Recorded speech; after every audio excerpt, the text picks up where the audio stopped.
안녕하세요. 악마 같은 인간들과 가족의 연을 맺었던 60대 중반 여성입니다. 또한 그 인간들에게 아주 깊은 상처를 받기도 했죠. 그런 제 오랜 한을 조금이나마 풀어준 사람이 바로 제 딸이에요. 저를 철저히 뭉개버렸던 제 전 남편에게 딸이 시원한 복수를 해준 후 제 마음속 응어리가 조금은 녹아내린 것 같더군요. 저는 저를 괴롭혔던 인간들의 비참한 말로까지 전해들은 그날의 사건을 여러분들께 공유해 보고자 합니다. 외진 지방에서 태어난 저는 일자리를 찾아 서울로 상경했어요. 가난했던 친정 부모님은 장남이었던 오빠가 모시게 되었죠. 저는 작은 회사를 다녔고 지인의 소개로 우연히 만난 남편과 결혼하게 되었습니다. 저보다 큰 회사를 다니고 있던 남편은 무뚝뚝하긴 했지만 제게 무척 잘했고 옳고 그름을 판단할 줄 아는 사람이었어요. 적어도 저와 연애할 때까지 말이죠. 예전에 많은 며느리들이 그랬듯 결혼하면서 저는 시댁에 들어가 살게 됐습니다. 솔직히 처음엔 시댁 때문에 결혼을 망설였어요. 가난했던 친정과 다르게 시댁은 당시 고급 아파트에 살고 있을 정도로 잘 사는 집이었거든요. 수준 차이가 너무 나는 집안이 부담스러웠죠. 하지만 그런 제 걱정이 무색하게 첫인사를 갔을 때 시댁 식구들은 모두 저를 반겨주더군요. 그리고 그때 잠시 일어나 보라던 시모가 제게 한 말을 저는 아직도 잊을 수가 없어요. 우리 며느리 애는 순풍순풍 낳겠구나. 아이고 좋다 좋아. 시모의 말에 남편을 포함한 시댁 식구들은 다들 저를 보고 웃었습니다. 분위기에 휩쓸려 저도 어색하게 따라 웃었죠. 저는 그 말이 그저 앞으로 애들 많이 낳고 다복하게 잘 살라는 말이라고 이해했어요. 또한 남편이 3대 독자인 만큼 어른들이 손주를 많이 기다리시는구나 하고 생각했습니다. 시모의 그 말이 제게 닥쳐올 불행을 암시하고 있을 줄은 꿈에도 모르고 말이에요. 그때만 해도 전 시댁이 얼마나 아들밖에 모르는 집안인지 전혀 모르고 있었거든요.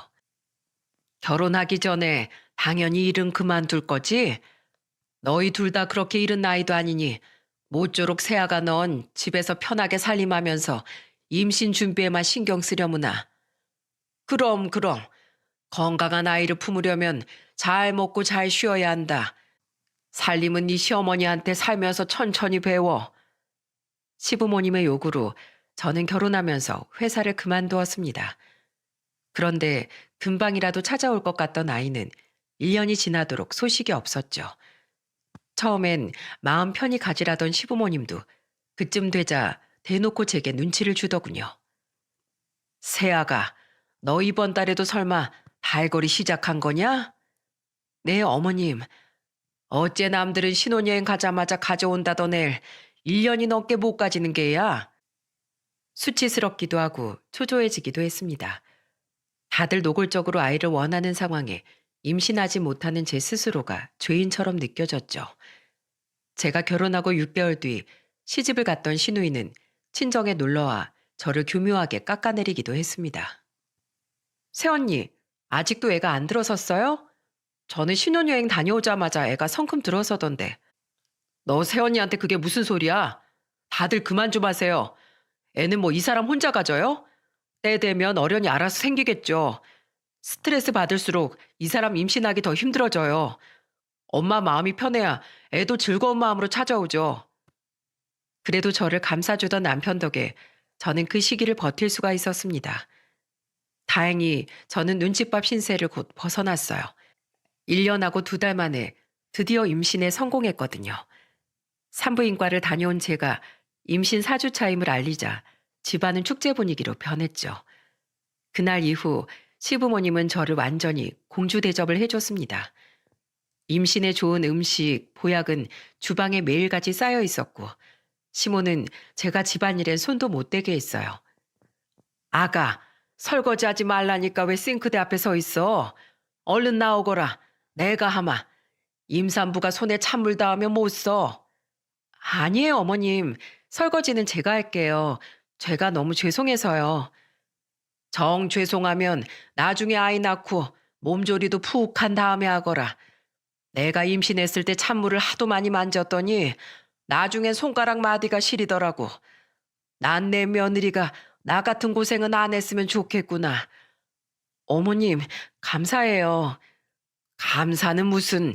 조금만 기다리면 자연스럽게 이렇게 될 걸. 그새를 못 참고 널 보챘던 게 아직도 얼마나 미안한지 모른다. 제일 답답한 건 너였을 텐데 나도 어쩔 수 없는 늙은이가 돼가고 있나 보다. 속 많이 상했을 텐데 우릴 이해해줘서 정말 고맙다 아가. 진심으로 제게 미안해하던 시부모님의 모습에 서운함이 눈 녹듯 사라졌어요. 잠시 갈등이 있긴 했지만 이만하면 굉장히 좋은 시댁에 시집을 왔구나 싶었죠.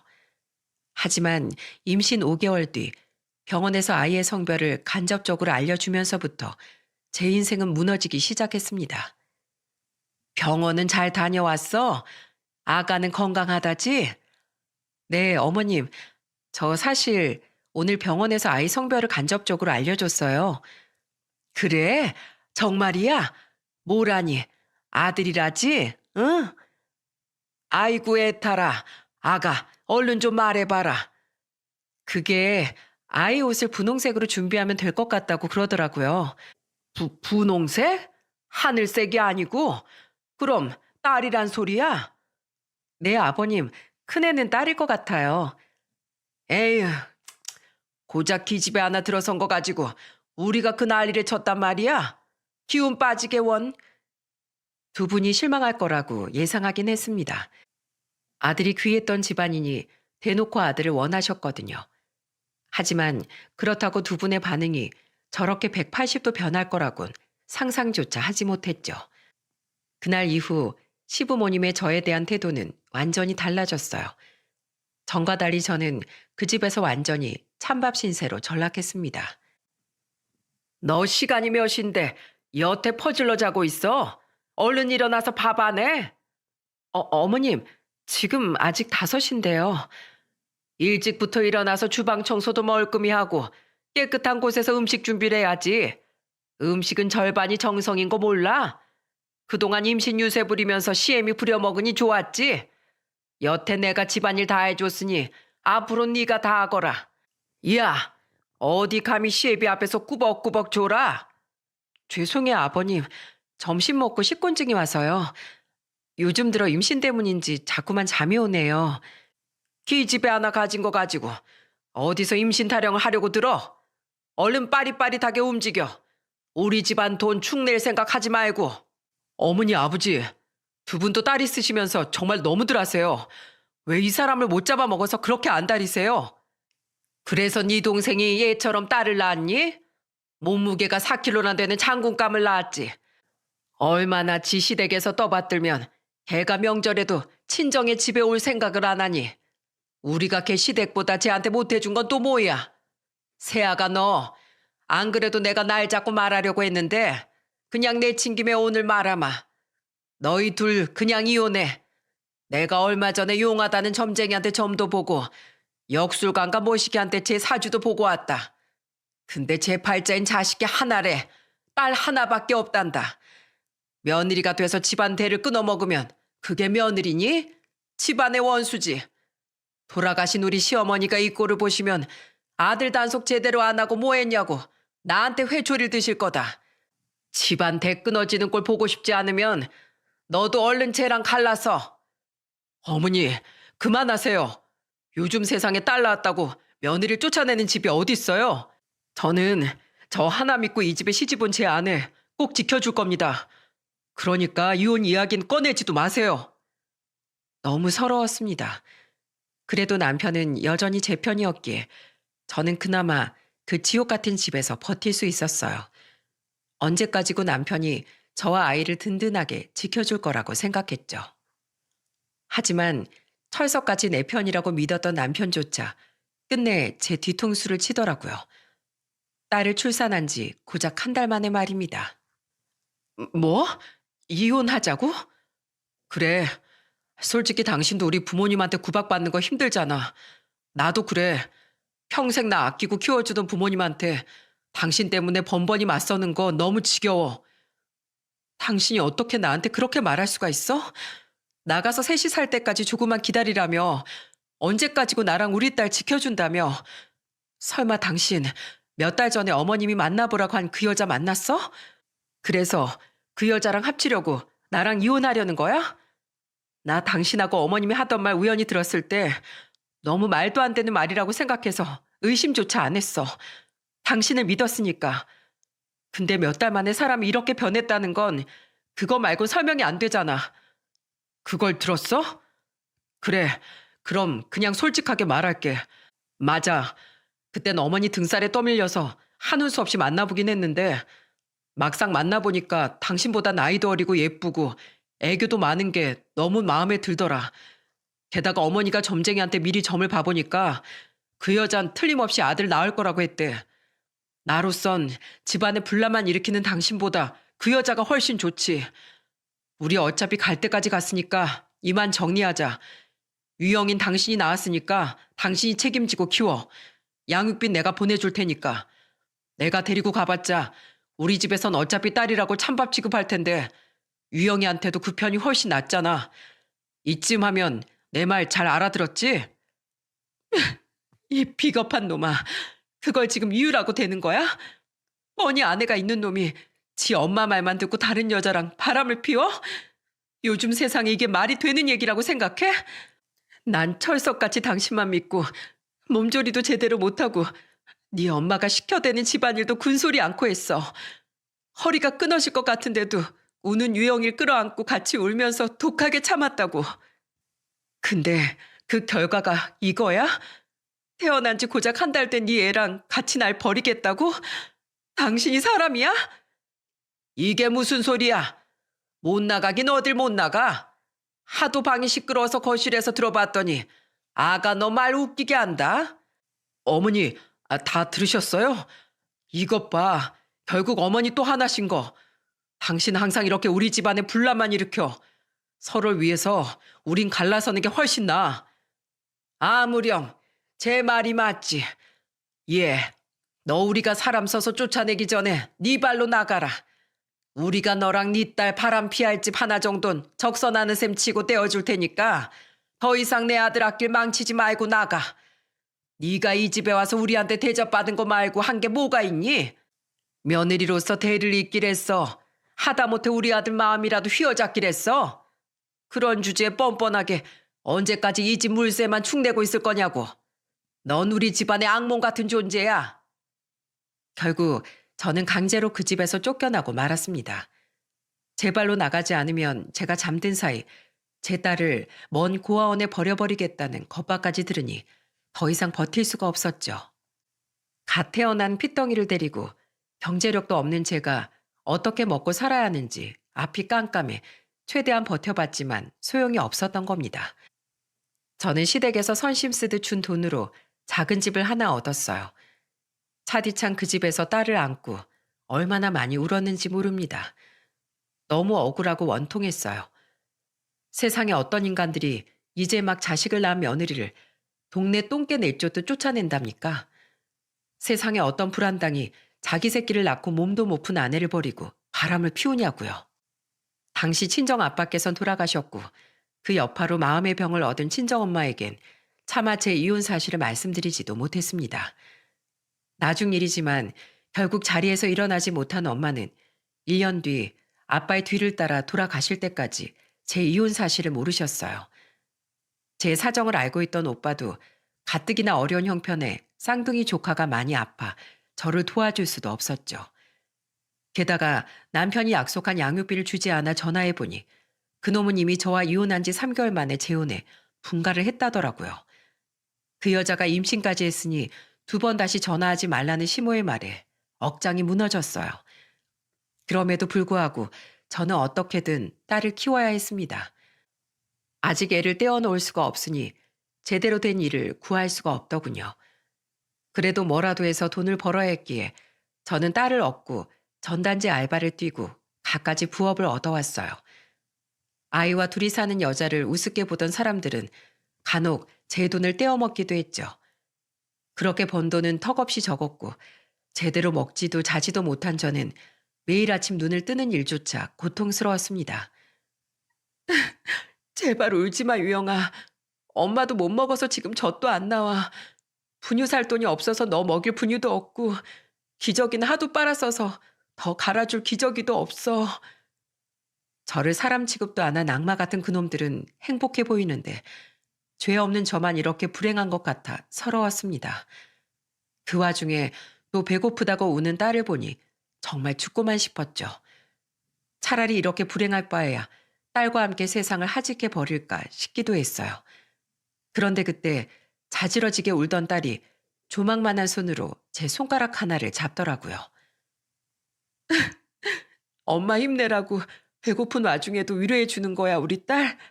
이런 나쁜 생각 하지 말까? 알았어. 엄마가 미안해, 유영아. 엄마가 그냥 마음이 너무 힘들어서 그랬어. 예쁜 우리 유영이 생각하면 절대 그러면 안 되는 건데.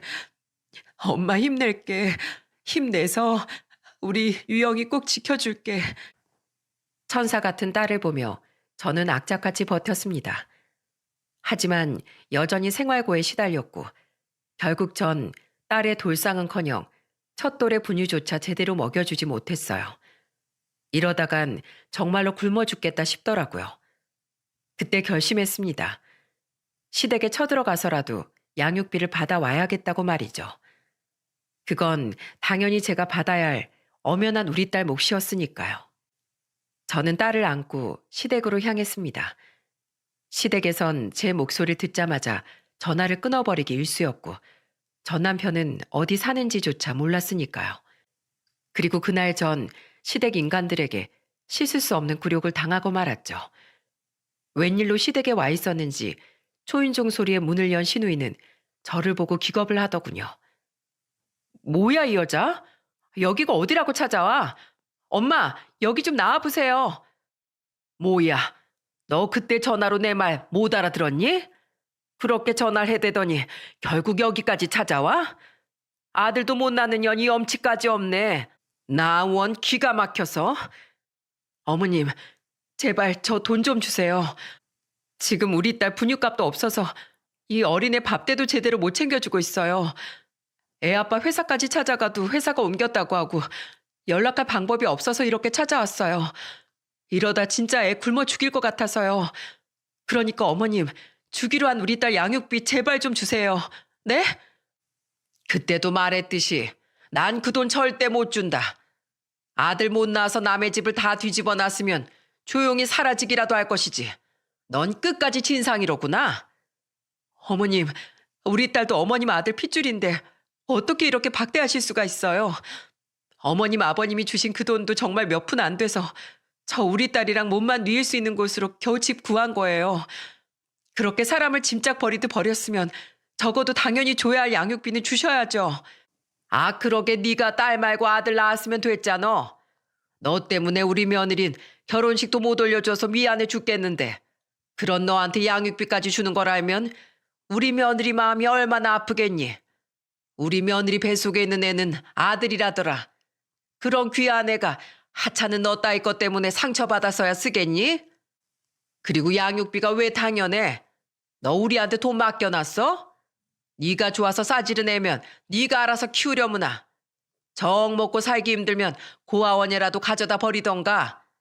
우린 그딴 계집애 하나 어떻게 되든 말든 알 바 아니다. 정말 말이 안 통하는 분이네요. 됐어요. 의미 없는 말로 더는 말싸움할 필요 없는 것 같으니까 전 제목만 받아내고 갈게요. 당장 주세요, 제 양육비. 달라고요. 이 짐승만도 못한 인간들아. 이게 진짜 보자 하니까? 엄마, 저 여자 안 되겠어. 너 딱 기다려. 심호와 전 결국 언성을 높여 말다툼을 벌였습니다. 그러자 심지어 저보다 아랫사람이었던 시누이는 제게 너라고 반말까지 하며 불이 났게 집 안으로 들어가더군요. 그리고 곧장 다시 나온 시누이 손에 들려있던 건 바로 굵은 소금통이었어요. 시누이는 제 머리에 마구 소금을 뿌려대며 소리를 지르더라고요. 야, 꺼져! 가! 어딜 와서 지금 행패야? 아들도 못 낳는 게 어디서 여자라고. 같은 여자로서 창피한 줄 알아야지. 나한테까지 재수 온 붙기 전에 꺼져! 밖에 왜 이렇게 시끄러워? 작작하고 빨리 쫓아내버려. 너무 따갑고 서러웠습니다. 딸이 다칠까봐 저는 최대한 몸을 말아 딸을 감싸기 바빴어요.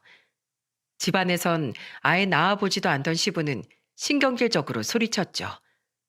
그 소리에 심호까지 합세해 제 어깨를 떠밀고 소금을 뿌려대니 당해낼 재간이 없더라고요. 당신들 미쳤어? 나 지금 애 안고 있는 거 안 보여? 이미 이혼까지 한 마당에 내가 걔가 다치든 말든 왜 신경 써야 하니? 재수 없으니까 당장 꺼져.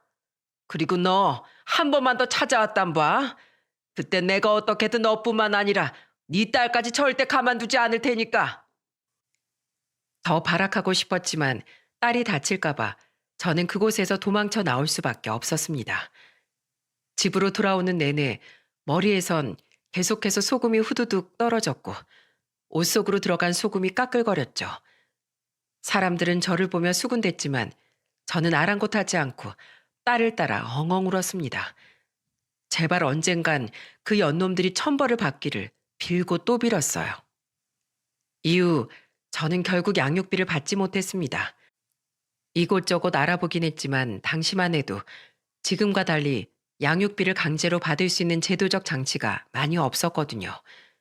손 놓고 당할 수밖에 없는 현실이 개탄스러웠지만 저에겐 망연자실할 시간도 없었어요. 저는 어떻게든 딸을 키워야 했으니까요. 당장 아이를 얻고 할 수 있는 일이 전단지 알바밖에 없으니 저는 전보다 더 많은 부업을 구해 눈 뜰 때부터 잠들 때까지 일만 했어요.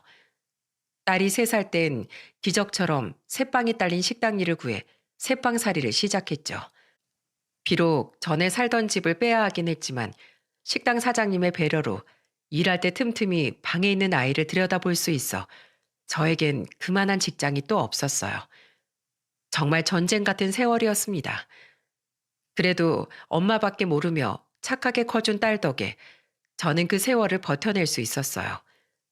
힘들게 모은 돈으로 저는 딸이 8살 때 작은 빌라도 구할 수 있었고 딸이 12살 땐 힘든 식당을 그만두고 제 꽃집을 차리기도 했습니다. 다행스럽게도 우리 딸은 아빠 없고 가난한 상황에서도 착하고 바르게 자라주었어요. 게다가 누굴 닮았는지 공부까지 잘했으니 딸의 얼굴만 보면 하루 동안의 제 고생이 눈 녹듯 사라지는 느낌이었죠. 초등학교 저학년 땐 가끔 아빠에 대해 묻던 딸은 매번 제가 얼버무리자 그 뒤론 아빠에 대한 이야기를 꺼내지 않더군요. 제가 말주변이 있어 잘 설명해주면 좋았을 텐데 그땐 저도 사는 게 너무 바빴고 현명하지도 못했던 것 같아요. 그런 딸은 중학교에 들어가기 전 다시 한번 자기 아빠에 대해 묻더라고요. 엄마, 우리 아빠는 어떤 사람이야? 왜 난 아빠가 없어? 이젠 피할 수도 없고 올 것이 왔다 싶었습니다.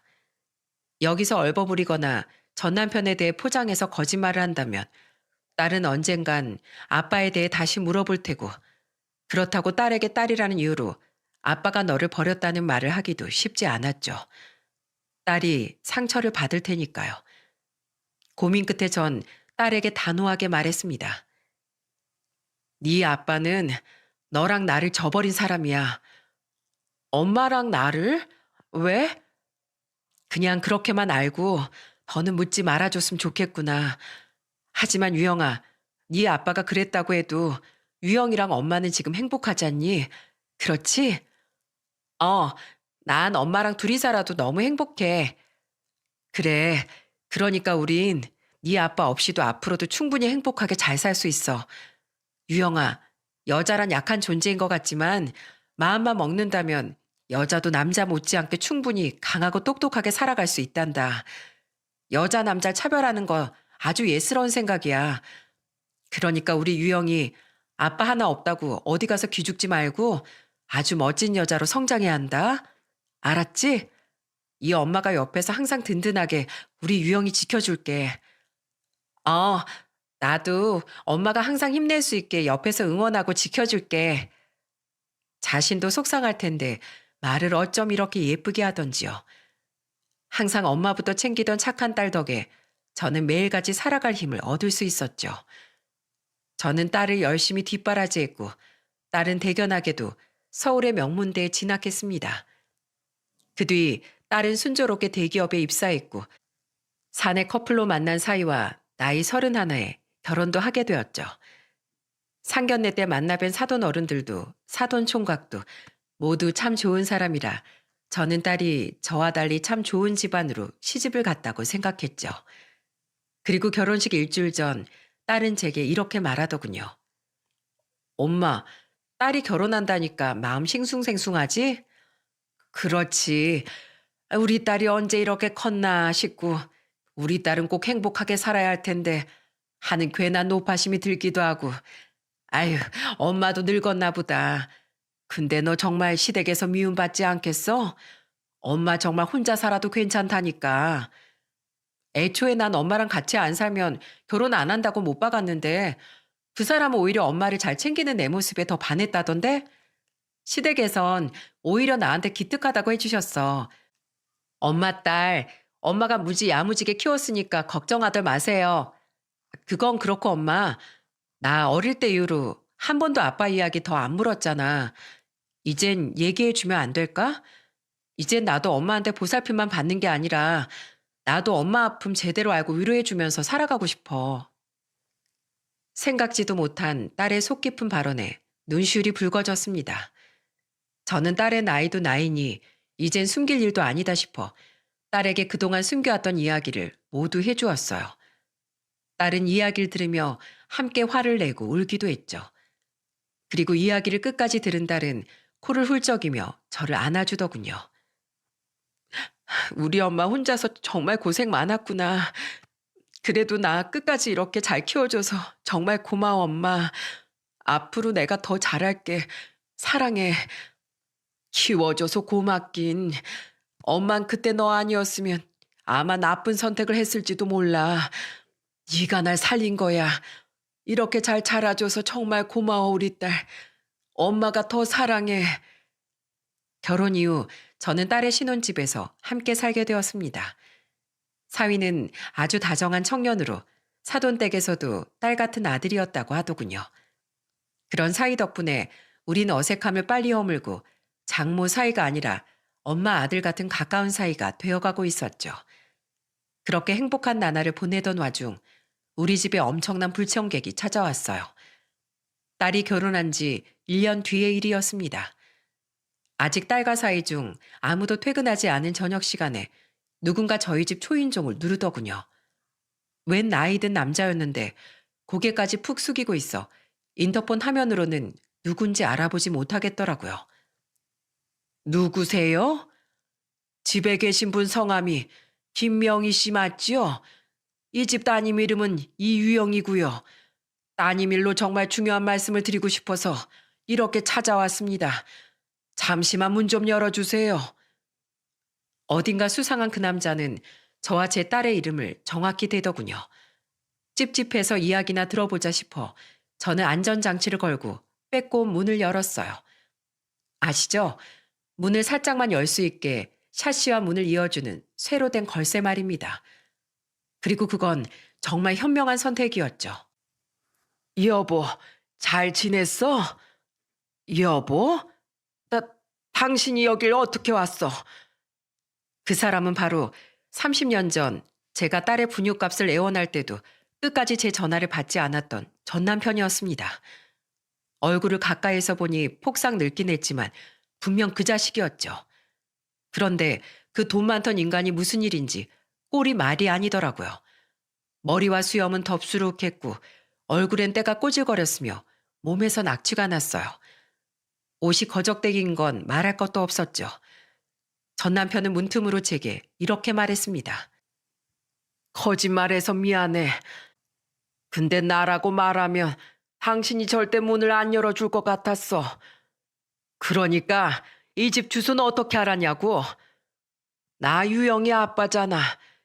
유영이 주민번호를 알고 있어서 쉽게 주소지를 찾을 수 있었어. 당신이 유영이를 왜 찾는데? 유영이가 아니라 당신하고 유영이를 둘 다 찾으려고 한 거지. 근데 이 집에 당신하고 유영이 남편도 산다고 나와 있길래 한달음에 달려왔어. 아, 그러니까 30년 동안 한 번도 우리 찾지도 않던 인간이 우릴 대체 왜 찾았냐고? 우리가 굶어 죽든 말든 새 여자 만나서 아들이랑 행복하게 살고 있을 양반이. 여보, 지금 내 꼴을 좀 봐. 내가 행복해 보여?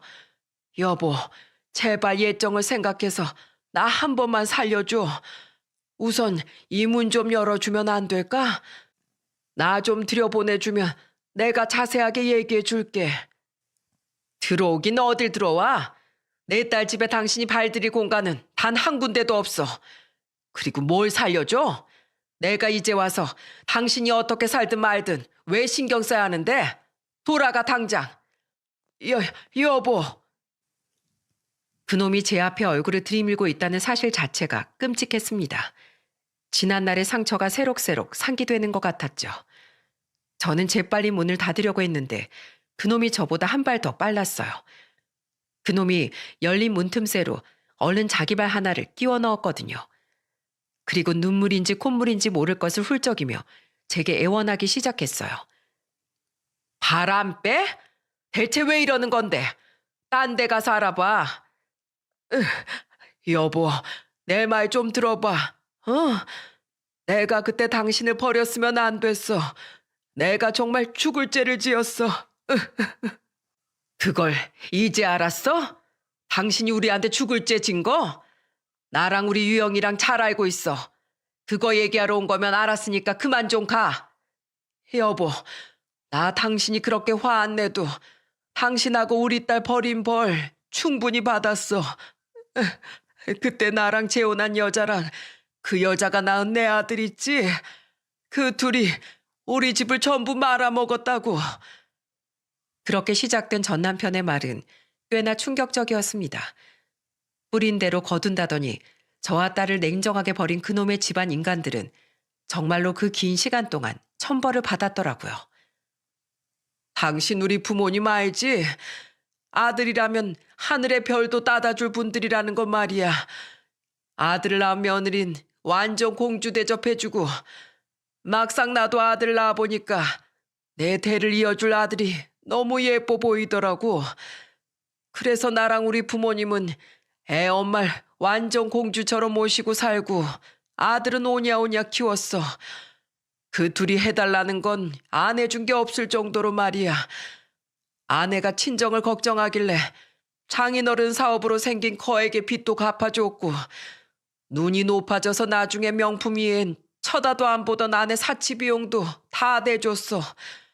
근데 애 엄만 거기에 그치지 않고 자기도 사장님 소리 듣고 싶다면서 나중엔 우리 부모님한테 중고 명품 가게를 차리게 돈을 대달라고 하더구만.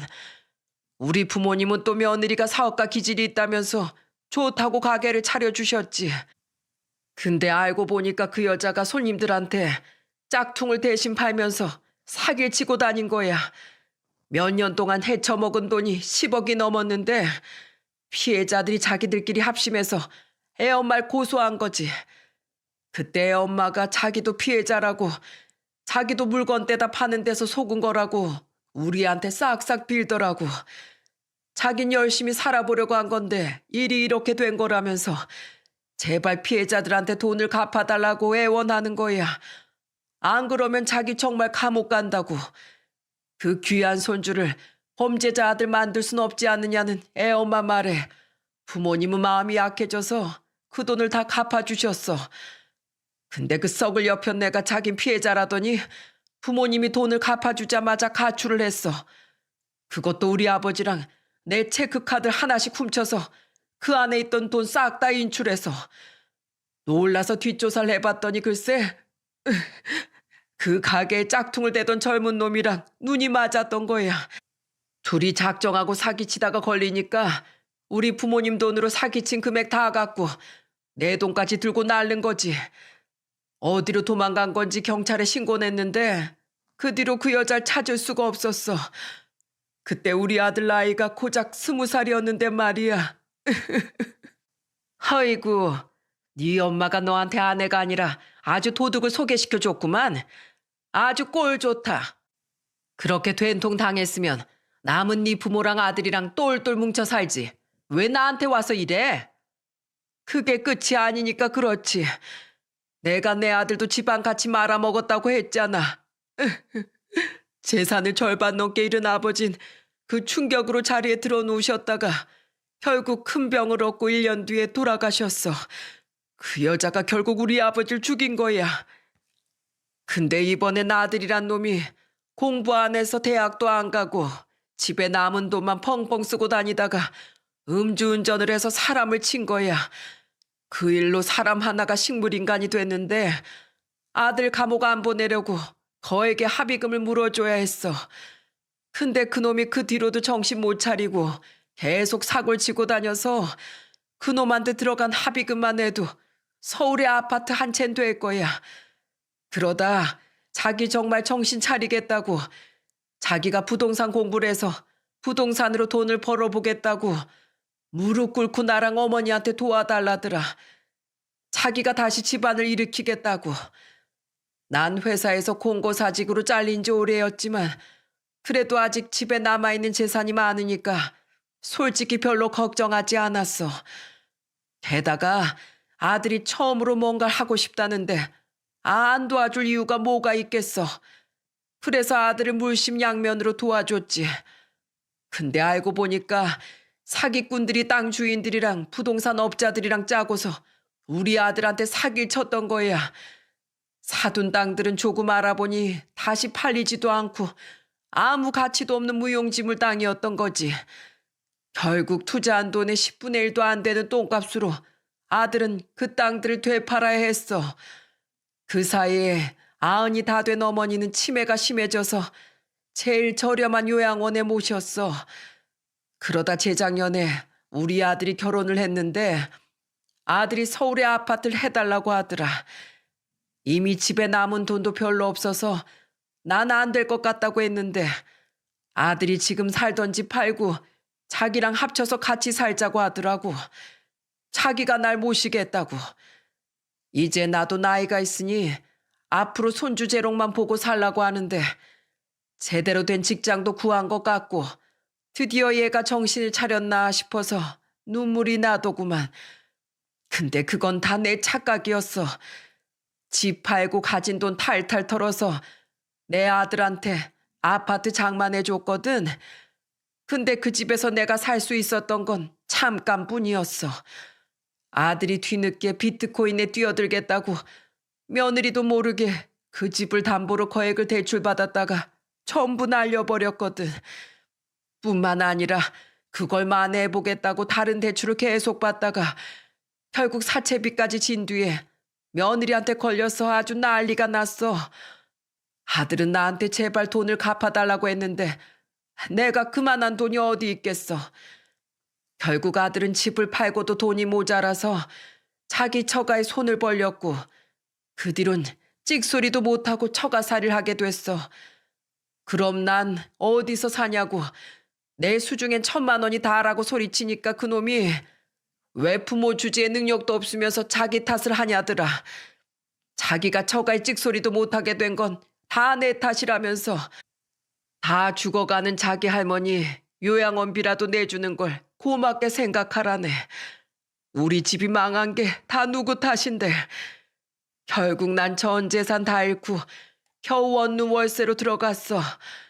근데 어떻게든 돈을 벌려고 나간 막노동판에서 허리를 다쳐서 일도 못하게 됐어. 거기다가 순전히 재미로 시작한 경마로 남은 돈까지 다 날려서 원룸 보증금까지 다 까먹고 쫓겨나서 지금 노숙자 신세야. 여보, 내 사정 너무 딱하지. 제발 나 전세집 구할 돈이라도 빌려주면 안 될까? 제발 이렇게 부탁할게. 길바닥이 너무 딱딱해서 등도 너무 베기고 사람들도 무서워 죽겠어. 네 잘난 여동생 있잖아. 나한테 소금 뿌린 걔. 걔한테라도 가서 도와달라 그래. 걔도 지금 자기 코가 석자야. 그렇게 아들 낳았다고 시댁에서 떠받들어 주더니 조카가 5살 때 지적장애 판정을 받았어. 날이 갈수록 장애가 심해지니까 걔 남편하고 시댁에서 걔랑 조카를 둘 다 내쫓아서 걔 지금 다 큰 성인인 지적장애 아들 부양하면서 어렵게 살고 있어. 저번에 잠이라도 재워달라고 찾아갔다가 벼룩의 간을 떼어 먹으라면서 날 쫓아냈다니까. 나쁜 기집애 같으니라고. 여보, 전세금이 정 어려우면 나 원룸 보증금이라도 빌려주면 안 될까? 아니면 여기 우리 딸 집에서 나도 같이 살면 안 돼? 우리 딸이 나 안 보고 싶어 해? 어? 웃기지 말어. 그렇게 아들 아들 노래 부르더니만 그 아들 덕에 다들 꼴 좋게 됐다. 내가 말했지? 당신들 꼭 천벌받을 거라고. 결국 당신들은 자기들 파멸로 이끌 여자를 자기들 손으로 집에 들인 거야. 징징거릴 자격도 없어. 그리고 내 딸이 미쳤니? 딸이란 이유로 자기를 버린 지 아빠를 보고 싶어 하게.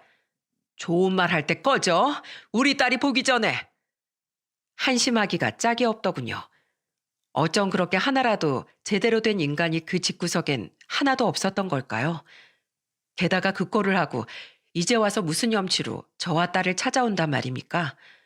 더 들을 가치가 없어서 저는 문에 끼어있던 그놈 발을 제 발로 콱 밟아버렸어요. 아!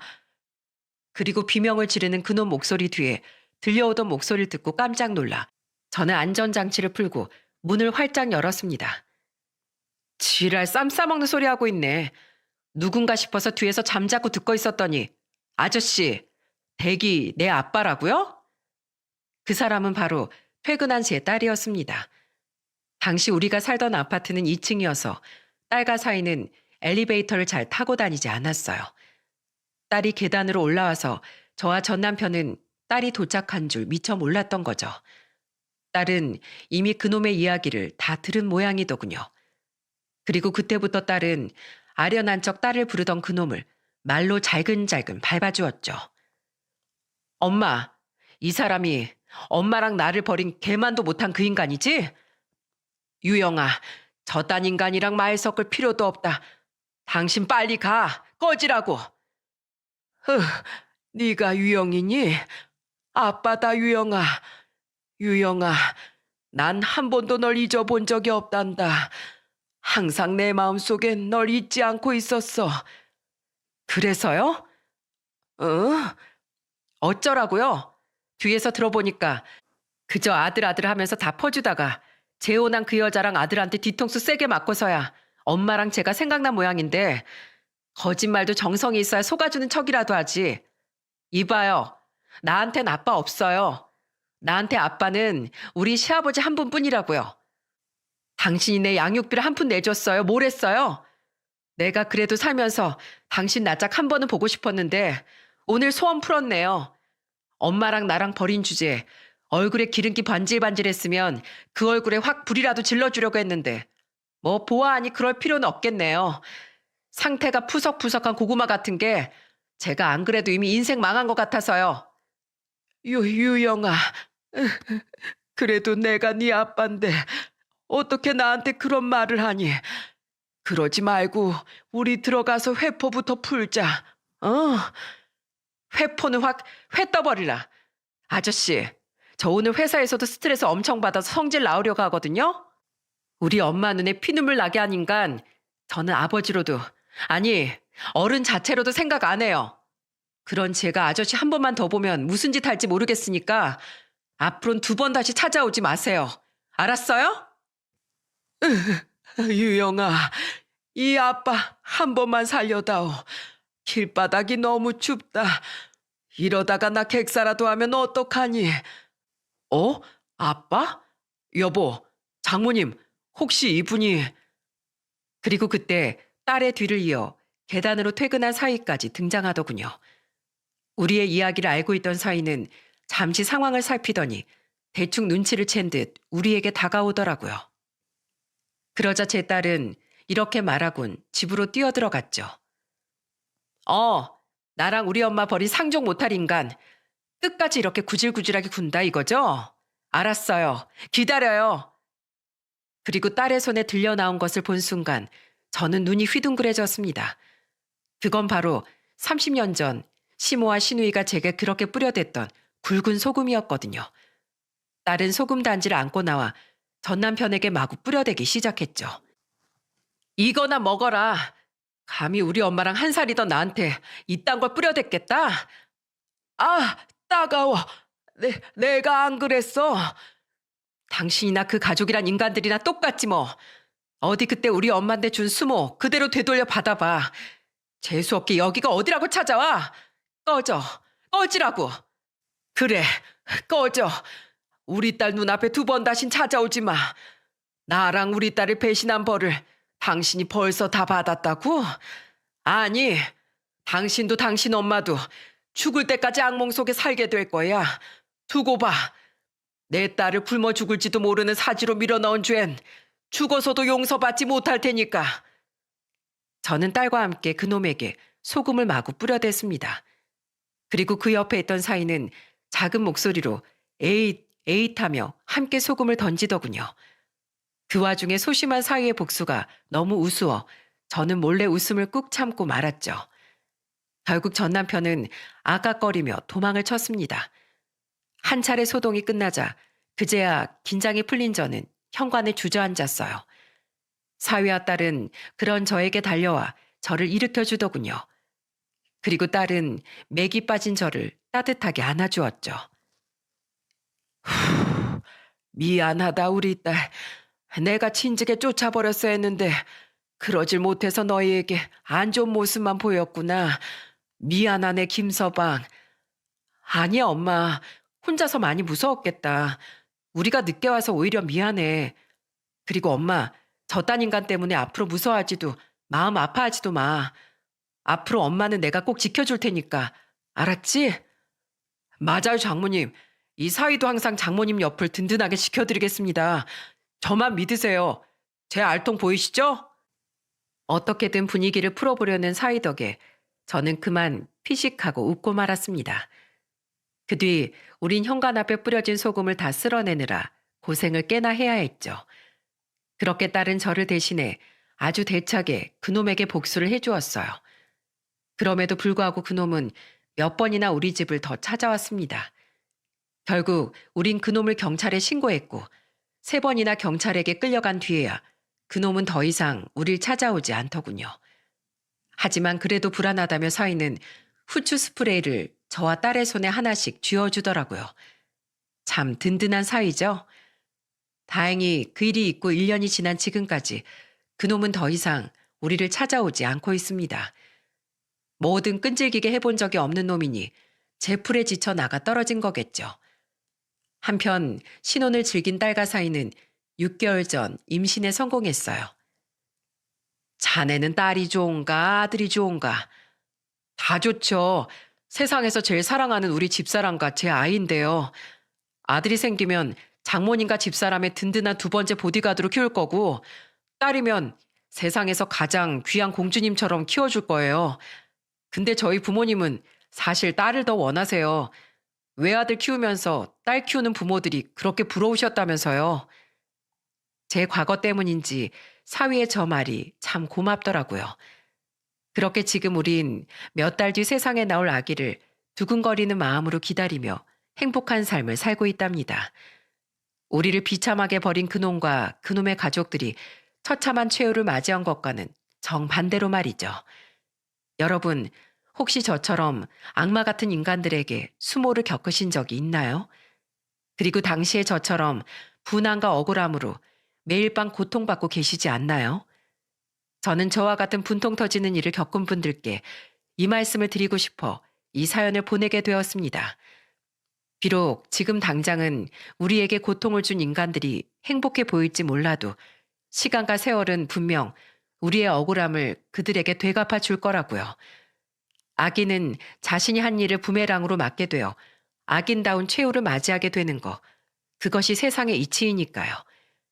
그러니 여러분 모두 슬픔과 분노에만 사로잡히지 말고 조용히 그들의 최후를 기다리며 자신의 삶에 더더욱 충실하셨으면 좋겠습니다. 그리고 부디 지금의 저처럼 과거를 모두 떨쳐내고 진심으로 행복하게 웃을 날이 오시길 기원할게요. 그럼 제 사연 끝까지 들어주셔서 진심으로 감사드립니다.